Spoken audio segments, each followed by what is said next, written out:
السلام علیکم ورحمۃ اللہ وبرکاتہ۔ ناظرین، منگول افواج نے پچھلے 13 دن سے بغداد کو گھیرے میں لے رکھا تھا۔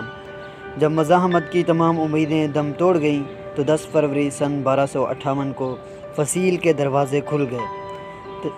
37ویں عباسی خلیفہ مستعصم باللہ اپنے وزراء اور امراء کے ہمراہ مرکزی دروازے سے برآمد ہوئے اور ہلاکو خان کے سامنے ہتھیار ڈال دیے۔ ہلاکو نے وہی کیا جو اس کے دادا چنگیز خان نے پچھلی نصف صدی سے کرتے چلے آئے تھے۔ اس نے خلیفہ کے علاوہ تمام اشرافیہ کو وہیں تلوار کے گھاٹ اتار دیا اور منگول دستے البلاد بغداد میں داخل ہو گئے۔ اس کے اگلے چند دن تک جو ہوا اس کا کچھ اندازہ مورخ عبداللہ وصاف شیرازی کے الفاظ سے لگایا جا سکتا ہے۔ وہ شہر میں بھوکے گدوں کی طرح پھر گئے، اس طرح جسے غضبناک بھیڑیے بھیڑوں پر ہلا بول دیتے ہیں۔ بستر اور تکیے چاقو سے پھاڑ دیے گئے، حرم کی عورتیں گلیوں میں گھسیٹی گئیں اور ان میں سے ہر ایک تاتاریوں کا کھلونا بن کر رہ گئی۔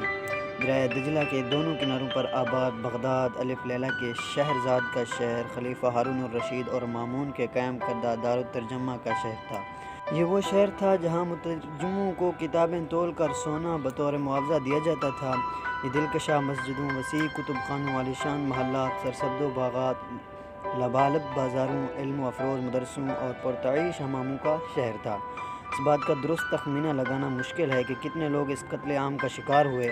مورخین کا اندازہ ہے کہ 2 لاکھ سے لے کر 10 لاکھ لوگ تلوار، تیر یا بھالے کے گھاٹ اتار دیے گئے۔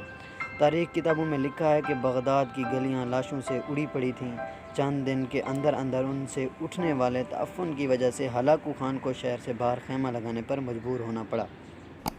اسی دوران جب عظیم الشان شاہی محل کو آگ لگائی گئی تو اس میں استعمال ہونے والے آبنوس اور سندل کی قیمتی لکڑی کی خوشبو آس پاس کے علاقوں کی فضاؤں میں پھیلی بدبو میں مدغم ہو گئی اور ہوگی۔